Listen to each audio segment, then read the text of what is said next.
तो आज हम लोग बात करेंगे ओरल एंटीकोगुलेंट्स की फार्माकोलॉजी के बारे में।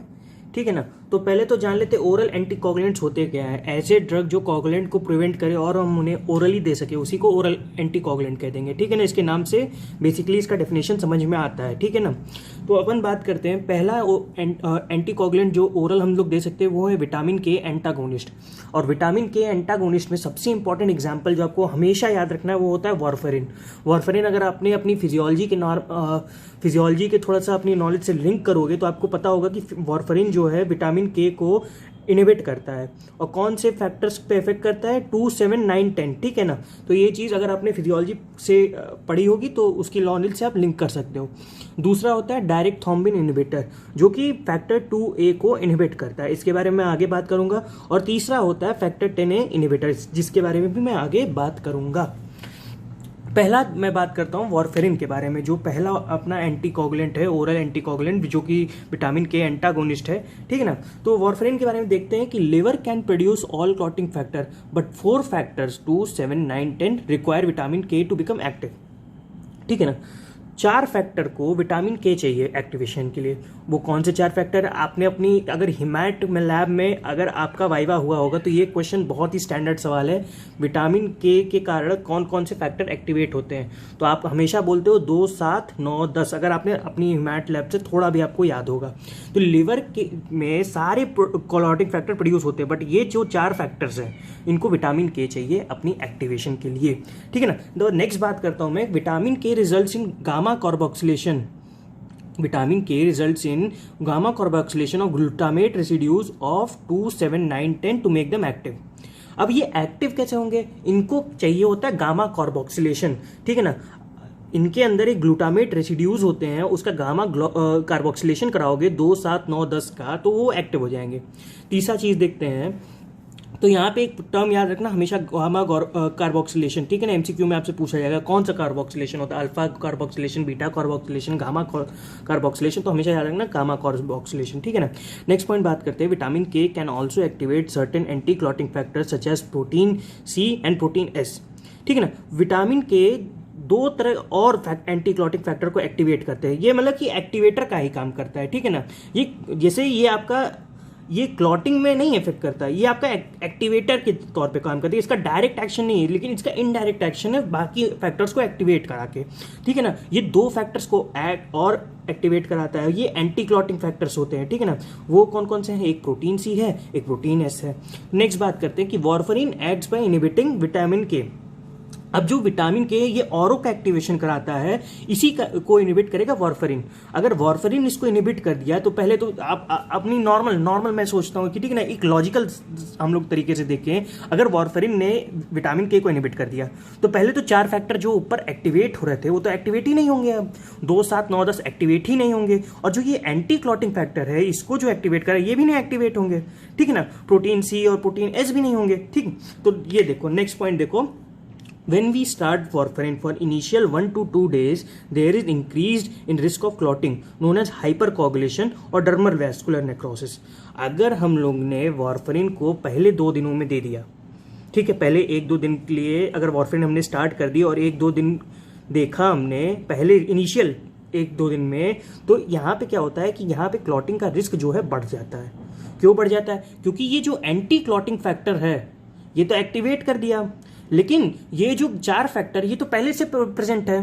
ठीक है ना। ये तो पहले से प्रेजेंट है लेकिन एंटी क्लॉटिंग फैक्टर को ये एक्टिवेट कर दिया तुरंत ही, एंटी क्लॉटिंग फैक्टर कम हो गए। ठीक है ना। तो क्लॉटिंग की टेंडेंसी ज्यादा बढ़ जाएगी। समझ में आ रहा है इस चीज को? तो इसी में क्या करेंगे, इसी को क्या कहते हैं, हाइपर कोगुलेशन और डर्मल वैस्कुलर नेक्रोसिस। तो क्या कहते हैं? हाइपर कोगुलेशन और dermal vascular necrosis. It is also known as purple toe syndrome, mainly seen in genetic deficiency of protein C. हम लोग कहाँ देखते हैं? Genetic deficiency of protein C में। प्रोटीन सी को एक्टिवेट करा ना, जो कि एंटी क्लॉटिंग फैक्टर है आपका। यही मैंने बात की। क्या कहते हैं इसको, क्या कहते हैं, फिर से समझना इस चीज को। व्हेन वी स्टार्ट वारफरिन, अगर हमने वारफरिन किसी भी पेशेंट को, किसी भी बंदे को देना शुरू कर दिया तो इनिशियल 1 से 2 दिन में उसकी क्लिनिकल मैनिफेस्टेशन में आएगा कि उसका जो है क्लॉटिंग का टेंडेंसी बढ़ जाएगा, रिस्क ऑफ क्लॉटिंग इंक्रीज। और इसी को क्या कह देंगे? हाइपर कोगुलेशन और डर्मल वैस्कुलर नेक्रोसिस। इसी को और क्या कहते हैं हम लोग? Purple toe syndrome. और ये mainly seen in genetic deficiency of protein C. ठीक है ना। तो इसके प्रॉपर्टीज़ के बारे में बात करते हैं, वॉरफेरिन के प्रॉपर्टीज़ के बारे में। ये आपके एग्जाम में बहुत ही क्लासिकल सवाल है, आपके फार्मा के एग्जाम में बहुत ही क्लासिकल सवाल है, आता है प्रोफेशनल एग्जाम में, और आपको आना भी चाहिए। वैसे ये बहुत ही कॉमन चीज़ है, ठीक है ना, ये सब चीज़ें आनी चाहिए। तो इसकी प्रॉपर्टीज समवॉट प्रॉपर्टीज़ की हम लोग बात करते हैं। तो इसका एंटी कोगुलेंट इफेक्ट होता है in vivo, inside body effective होता है, ठीक है ना। अगर मैंने इनसाइड बॉडी दे दी, इनसाइड बॉडी हमने इसका दे दिया एंटी कोगुलेंट इफेक्ट, तो इसका इनसाइड ही बॉडी इफेक्टिव रहेगा। अगर मैंने इस चीज़ को इन विट्रो देने की कोशिश की, ठीक है ना, लैबोरेटरी कंडीशंस पे हम लोग देने की कोशिश की, इन विट्रो देने की कोशिश की, तो इफेक्टिव नहीं होगा, because already clotting factor present होता है ब्लड में और वो ब्लड कोगुलेट कर जाएगा, ठीक है ना। ये एक वॉरफेरिन क्या करता है, विटामिन के जो नए क्लॉटिंग फैक्टर जो है एक्टिवेट होना चाह रहे हैं, नए वालों को के लिए काम करेगा, ठीक है ना, पुराने वाले के लिए थोड़ी नहीं है ना। अगर इसलिए इन विट्रो पे कोई काम नहीं करेगा, क्योंकि ऑलरेडी वहाँ पे क्लॉटिंग फैक्टर है वहाँ पे, यहाँ पे नए तो बनने नहीं है, इसीलिए इसको इन वीवो ये ज़्यादा इफेक्टिव होता है, इन विट्रो नहीं इफेक्टिव होता लैबोरेटरी कंडीशन में। आई होप आपको समझ में आ रहा होगा। फीटल वॉरफेरिन सिंड्रोम के बारे में बात करते हैं। ये देखो, वॉरफेरिन जो है टेराटोजेनिक ड्रग होती है ना।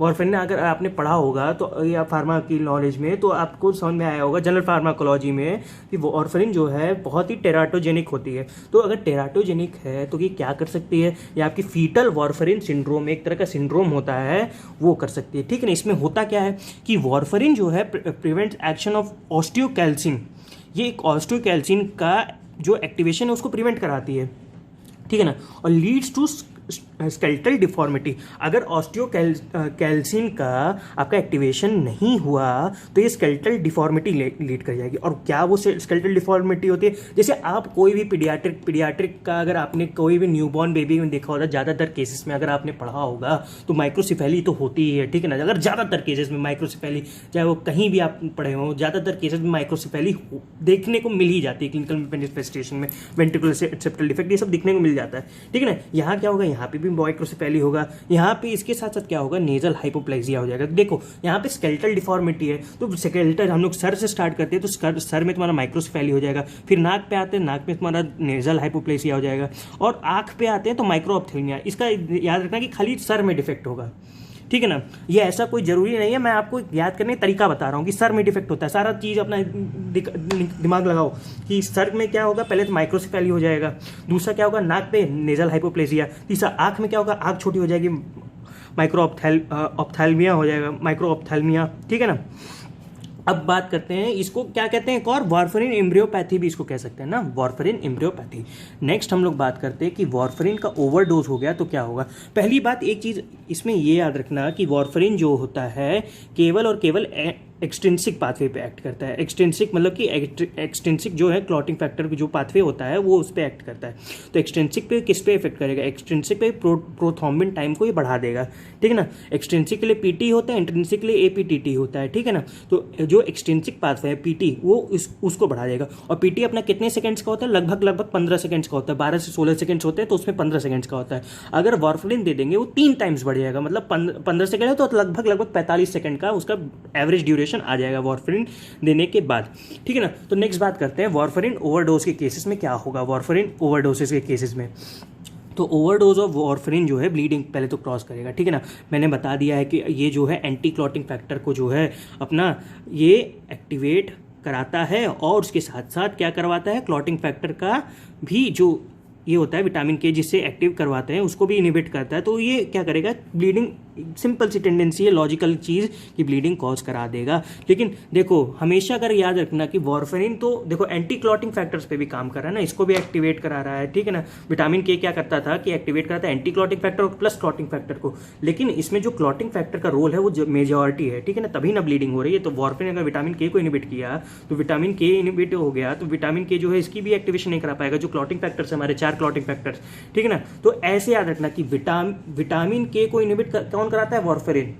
विटामिन के क्या इनिबिट करता है, वो विटामिन के क्या इनिबिट करेगा, अगर वॉरफेरिन ने विटामिन के को इनिबिट कर दिया तो विटामिन के बनेगा ही नहीं, तो कौन से 4 फैक्टर नहीं एक्टिवेट होंगे, 2, 7, 9, 10, ठीक है। लॉजिकल सवाल, ना समझ में आए तो एक बार दोबारा रिवाइंड करके देख लेना, ठीक है ना। एक्टिव फैक्टर्स होते हैं यहाँ पे, यहाँ पे 4 एक्टिव फैक्टर्स होते हैं overdose of warfarin call bleeding, ठीक है ना। तो active factors like 2A 7A 9A 10A which are known as 4 factor complex, इनको 4 फैक्टर कॉम्प्लेक्स कहते हैं। कभी भी MCQ में सवाल आएगा आपके, ठीक है ना, कि क्या कहते हैं इसको कहते हैं 4 फैक्टर कॉम्प्लेक्स। क्या कहते हैं इसको? 4 फैक्टर कॉम्प्लेक्स कहते हैं, ठीक है।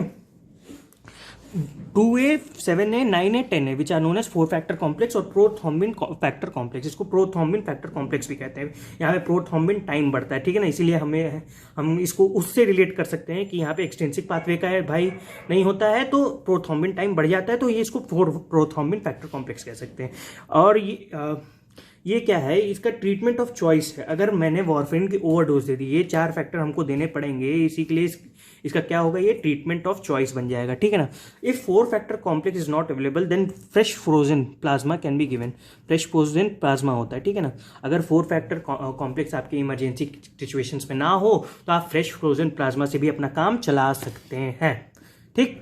तो नेक्स्ट बात करते हैं अगर आपके पास फ्रेश फ्रोजन प्लाज्मा भी नहीं है तो आप क्या देंगे उसको, आप क्या दे देंगे, आप उसको होल ब्लड दे देंगे, पूरा ब्लड ही चढ़ा देंगे उसको, ठीक है ना। Whole blood should be given, ठीक है ना। होल ब्लड की अब देखो, अब आपका क्या, आपके पास ऑप्शन की कमी नहीं है। देखो पहले तो आप फैक्टर 4 कॉम्प्लेक्स है, अगर आपको फैक्टर 4 कॉम्प्लेक्स नहीं मिला उस टाइम पे तो आप फ्रेश फ्रोजन प्लाज्मा भी दे सकते हो। अगर आपको फ्रेश फ्रोजन प्लाज्मा भी नहीं मिला तो आप क्या दे सकते हो, होल ब्लड भी दे सकते हो।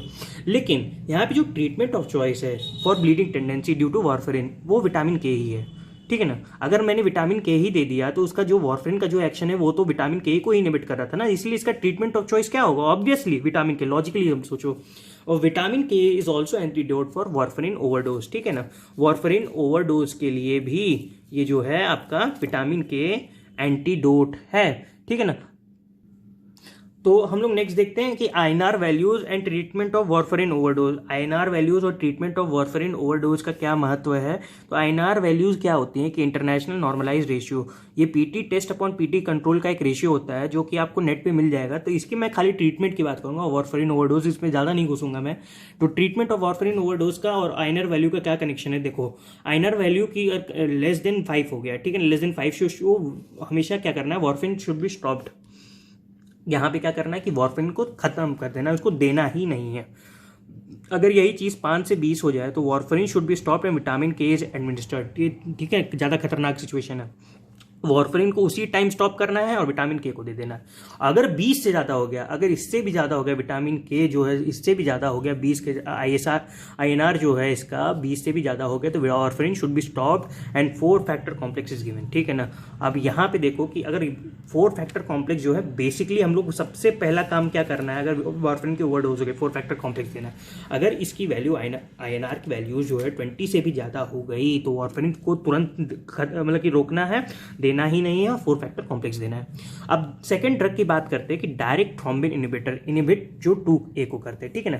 अब इसमें कौन कौन सी देखो 2 दवाइयाँ हम लोग को बेसिकली एक दवा पढ़ेंगे। तो इसमें होती है डाबिगाट्रन होती है, डाबिगाट्रन, ठीक है ना। और डाबिगाट्रन को क्या करते हैं हम लोग, ओरली दे सकते हैं, ओरल एंटीकोगुलेंट्स की बात ही कर रहे हैं, और डज नॉट रिक्वायर मॉनिटरिंग, ठीक है ना। और यहाँ पे इसको मॉनिटरिंग की जरूरत नहीं होती। और वारफेरिन में तो मॉनिटरिंग की जरूरत होगी ना, वारफेरिन का ओवरडोज हो जाएगा तो क्या समझ रहे हो, ब्लीडिंग टेंडेंसी बढ़ जाएगा, PT बढ़ जाएगा, कोई उसका फायदा थोड़ी ना है। लेकिन इसको क्या होता है, यहाँ पे मॉनिटरिंग की रिक्वायरमेंट नहीं, वारफेरिन के केस में मॉनिटरिंग की रिक्वायरमेंट होती है, इसलिए वहाँ पे INR का यूज भी होता है।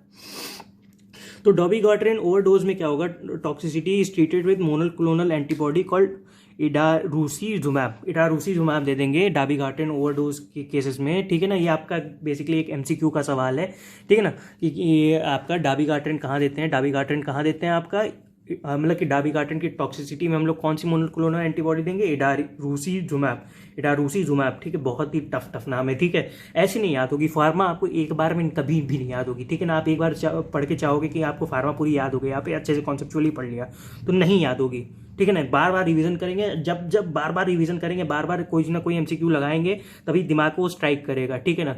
और वहाँ पे जैसे स्ट्राइक किया, आपके एग्जाम में क्या होता है कि आप जब मेन एग्जाम में बढ़ोगे तो एक MCQ कैसे आता है, अगर 1 लाइनर होगा तो स्ट्राइक कर नहीं पाएगा, ठीक है ना। कुछ क्लिनिकल सवाल आते हैं जो लंबे होते हैं, ठीक है ना, वहाँ पे आपको केवल एक वर्ड ढूंढना होता है क्लिनिकल एक्सपेक्ट का, तो आपका MCQ खट से सॉल्व हो जाता है, ठीक। तो नेक्स्ट बात करते हैं अपन डायरेक्ट फैक्टर 10A के इनहिबिटर्स के बारे में। डायरेक्ट फैक्टर 10A के इनहिबिटर्स कौन कौन से होते हैं, एक रिवारोक्साबैन होता है, ठीक है ना, रिवारोक्साबैन कहते हैं उसको, डायरेक्ट फैक्टर 10A के इनहिबिटर होता है। और ये इसको क्या कहते हैं, रिवर्सिबल ओरल 10A ब्लॉकर, ये क्या होता है, रिवर्सिबल ओरल 10A ब्लॉकर होता है, ये इसका एंटागोनिस्ट होता है, ठीक है ना। 10A को ब्लॉक कर दिया रिवारोक्साबैन, ठीक है ना, तो एंटागोनिस्ट हो गया। And this drug does not require monitoring, इसको मॉनिटरिंग की भी जरूरत नहीं पड़ती। डाबिगाट्रन की को भी मॉनिटरिंग की जरूरत नहीं पड़ती और रिवारोक्साबैन को भी मॉनिटरिंग की जरूरत नहीं बनती, ठीक है ना। और इसके अलावा भी कुछ ड्रग्स हैं, पिक्साबैन है, इडोक्साबैन है, बेट्रिक्साबैन है। मन करे याद करो, मन करे छोड़ दो, ठीक है ना। इसको एक ट्रिक है, अगर याद करने का बहुत शौक है तो रिवारोक्साबैन के नाम से याद करो, reversible oral 10A blocker antagonist, ठीक है ना। रिवारोक्साबैन से रिवर से रिवर्सिबल है, ओ से ओरल है, 10A से 10A है, बी से ब्लॉकर है, AN से एंटागोनिस्ट है, ठीक है ना। नेक्स्ट बात करते हैं एंडेक्सानेट अल्फा। एंडेक्सानेट अल्फा क्या होता है भाई, एंडेक्सानेट अल्फा, ठीक है ना। ये एक तरह का एंटीडोट है for factor 10A inhibitor overdose. ये देखो वहाँ पे क्या था, इडारुसीजुमैब था, वहाँ पे यहाँ पे क्या है, एंडेक्सानेट अल्फा है, एंडेक्सानेट अल्फा, ठीक है। और ये इसका एंटीडोट है for factor 10A inhibitor overdose, ठीक है ना। एडिक्सानेट अल्फा क्या है कि ये एंटीडोट है for factor 10A inhibitor overdose के लिए, ठीक है ना, इसको याद करना पड़ेगा। वार्फरिन जो है आपका एंजाइम इंड्यूसर भी है और एक तरह से एंजाइम इनहिबिटर भी है, ठीक है ना। दोनों की मैं बात करता हूँ। एंजाइम इंड्यूसर के केसेस में क्या करेगा, इंड्यूसर देंगे तो मेटाबॉलिज्म बढ़ जाएगा, ठीक है ना। यहाँ पे देखो अगर इंड्यूसर दे देंगे, ठीक है, कॉन्सेप्ट है ये, तो इंड्यूसर देंगे तो मेटाबॉलिज्म बढ़ जाएगा, सिंपल सी बात है। और इट विल बिकम इनइफेक्टिव, और ये इनइफेक्टिव हो जाएगा। इंड्यूसर देंगे इट विल बिकम इनइफेक्टिव, तो कोगुलेशन के चांसेस बढ़ जाएंगे। तो इंड्यूसर कौन से देंगे, एंजाइम इंड्यूसर के साथ कार्बामाजेपिन होता है, ठीक है ना, तो कोगुलेशन के चांसेस बढ़ जाएंगे। और वार्फरिन एंजाइम इनहिबिटर कोई भी दे दिए हम लोग, वार्फरिन का एंजाइम को इनहिबिट करवाने, मेटाबॉलिज्म स्टॉप कर देगा, ओवरडोज बढ़ा देगा, तो ब्लीडिंग की टेंडेंसी फिर से बढ़ जाएगी। यहाँ पे कोगुलेशन की टेंडेंसी बढ़ रही है, यहाँ पे ब्लीडिंग की टेंडेंसी बढ़ रही है। क्यों? क्योंकि यहाँ पे इनहिबिटर दे रहे हैं, ठीक, वार्फरिन एंजाइम इनहिबिटर दे रहे हैं, ब्लीडिंग की टेंडेंसी बढ़ा दे रहा है, ठीक है। वार्फरिन एंजाइम इनहिबिटर, समझ रहे हो, और यहाँ पे वार्फरिन एंजाइम इंड्यूस करा रहा है, यहाँ पे इंड्यूस कराएगा, यहाँ पे ब्लीडिंग टेंडेंसी बढ़ा देगा, ठीक है। एंजाइम इंड्यूसर तो मेटाबॉलिज्म बढ़ जाएगा, इनहिबिटर देंगे मेटाबॉलिज्म कम हो जाएगा, तो इसकी ओवरडोज हो जाएगी। समझ में आती है ये बात, ठीक है ना। इंड्यूसर, ठीक हो, ये मत समझ लेना कि वार्फरिन का एक्टिविटी बढ़ जाएगा, ये नहीं होगा। यहाँ पे क्या होगा कि इसका मेटाबॉलिज्म बढ़ जाएगा, एंजाइम इंड्यूसर है ना, मेटाबॉलिज्म बढ़ जाएगा तो ये कम हो जाएगा, तो इसका कोगुलेशन का टेंडेंसी ज़्यादा हो जाएगा। और इसी को अगर मैं इनहिबिटर दे दूँ, इसका मेटाबॉलिज्म कम हो जाएगा, ओवरडोज हो जाएगा, ब्लीडिंग बढ़ जाएगा। तो इसके कौन कौन से जो इनहिबिटर है, एरिथ्रोमाइसिन और सिप्रोफ्लॉक्सासिन है। उस ऊपर वाले में इंड्यूसर कौन सा था, कार्बामाजेपिन, और वार्फरिन का एंजाइम इनहिबिटर कौन सा है, एरिथ्रोमाइसिन और सिप्रोफ्लॉक्सासिन, ठीक है ना। तो इतनी बात हो गई आज के केस में। और एक चीज़ मैं अगर आपको और बता दूं तो एक हेपैरिन होता है, ठीक है। हेपैरिन आपका इंट्रिंसिक पाथवे पे काम करता है, ठीक है ना, वो APTT बढ़ाता है। एक चीज़ ये भी नोट कर लेना, ठीक है, अपनी कॉपी में। चलो फिर मिलते हैं नेक्स्ट वीडियो में। आई होप पसंद आया होगा आपको। चलो बाय।